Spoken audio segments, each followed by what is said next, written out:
It reminded me of my dad, probably like a lot like yours. My father never talked. He hollered. I thought I was hard of hearing until I was 18 years old. But the difference was back then, when the father talked, even if he whispered, you listened. No questions were asked. If he'd say, get up, everybody got up. We didn't know why, he was having a dream, but we didn't know it. We're all up, my brother's going, keep moving, he'll hit you. Okay.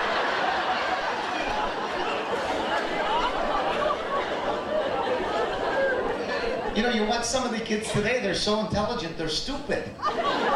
They raise their kids by the book. They study the book, and maybe there's nothing wrong with it, but I can't grasp it. You know, they'll go, oh, we mustn't raise our voice amongst our children. They'll become schizophrenic and paranoid. They have to blossom into loving, assertive human beings with no esoteric tendencies. If you strike them, they'll alienate their affections and become Freudian slips. You have to get to their minds. I look at these people, get to their minds through their ass, you idiot!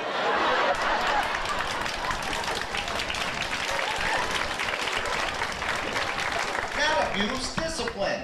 You know, they got a tunnel that goes from their fanny right to their brain. And you look at the kids, you go, eat, and they go, motivate me. Motivate me. My father looked at me, yo, eat the orange. I ain't hungry. Eat it! I didn't even peel it for crying out loud. I'd swallow the orange whole. I hated zucchini season, I'll tell you that.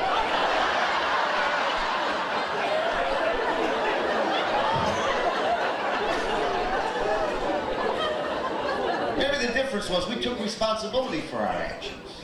You know, when a kid came home with a bad report card, I wouldn't want my father to see it. You know, today they, oh, look, Dad, look what this teacher gave me. And, oh, the teacher's no good. We'll have to have a talk with the school principal.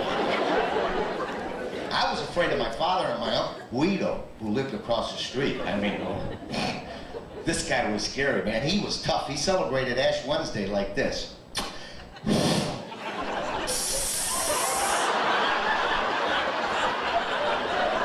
You didn't monkey with Uncle Guido. Yeah. Every time you saw him, he was grabbing himself. Hey, how you doing? They have Guidos in Goshen, Indiana, too.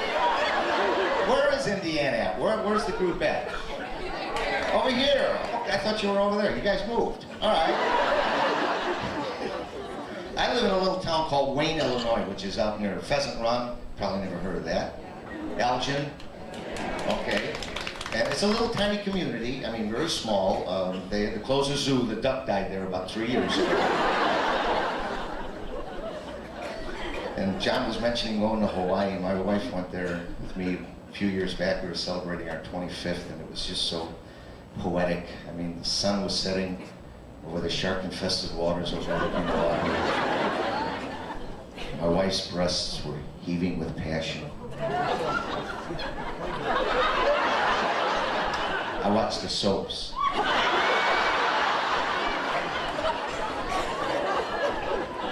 A thin bead of perspiration fell into her cleavage. Yes, the Japanese soaps.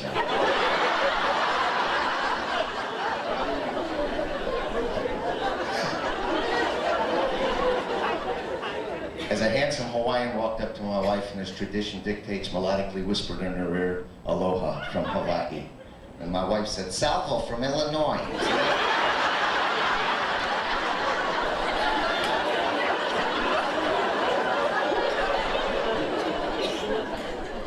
Cheers, God bless y'all. Thanks for coming out this afternoon.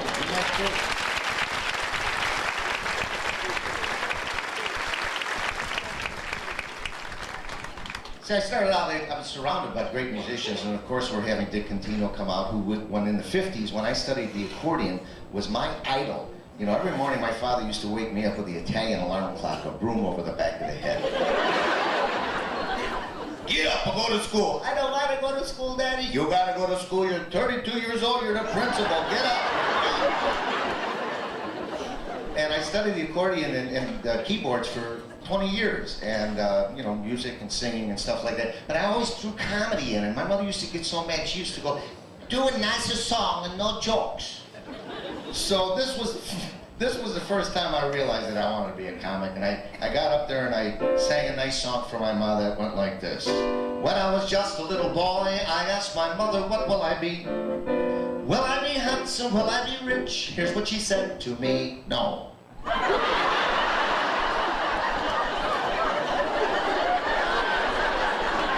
Just one word throws a whole song. Or you could take a song like 76 hormones did the trick for me. You know, just one or two words. Or play the wrong song for the wrong people.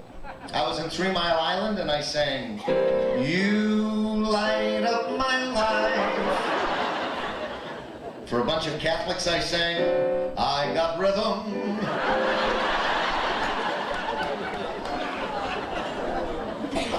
You ever been to Disney World? They got that pavilion, you sit in the boat and you go through 30 countries and they sing over. It's a disease, that song, honest to God. You're driving home with the kids for what? 15 hours, they're in the back. And you're going nuts going, "Shut up!" Finally they're sleeping and you're singing.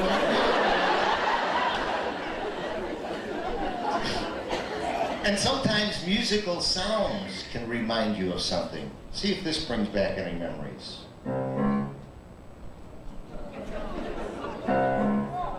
Jaws. Every married man has heard that sound walking in the door at 3 o'clock in the morning. Remember my little daughter going, "Mommy, tell me a story." My wife says, "Stick around, your father will tell us both the story."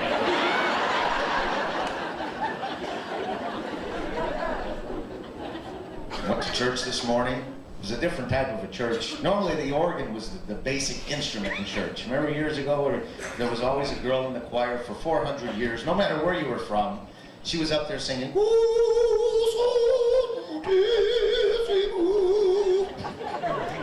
I think she sang like that because she jumped on a bike with no seat when she was. But one Sunday, she went to hit the high note in the choir. She fell right over the railing. She had a foot on the railing and another one on a swinging chandelier about 4 feet away, and the priest thought quick. He says, "The first man who looks up there is going to be struck blind on the spot."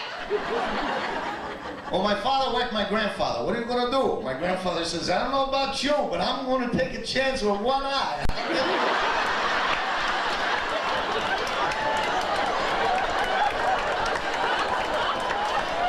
And he had trouble with that eye till the day he died.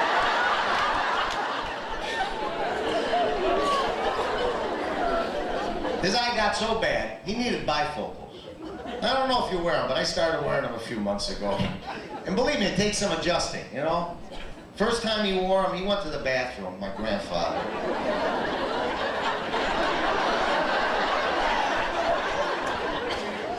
He came out, he looked like he'd been through a car wash.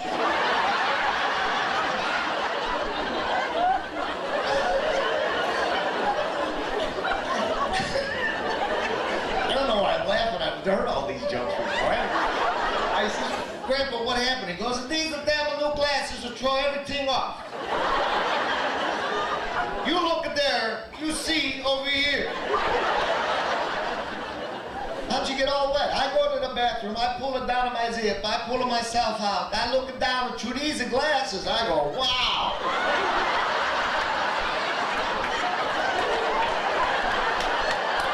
That thing is too big to be mine. So I put it back and I pee all over.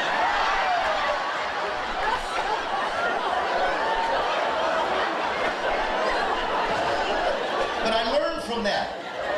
I do not wear my bifocals when I go to the bathroom.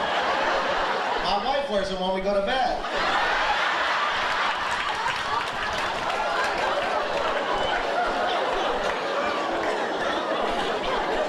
You've been delightful. I gotta remind you, my name is Chuck Salvo. If you'd like to see me on the David Letterman show, October the 23rd this year, call him up and ask him if I could be on the show October 23rd. Fact is, I work here frequently, and I thank John Lazar and the entire staff here at the Martinique. My wife would love this place because she loves to clean. This place is just beautiful, and they keep it so nice, and they got people cleaning it in the morning, noon, and night, and my wife is one of those women that has to keep cleaning all the time, you know. I mean, I went to the bathroom this morning at 4 o'clock. I came back, my half of the bed was made. You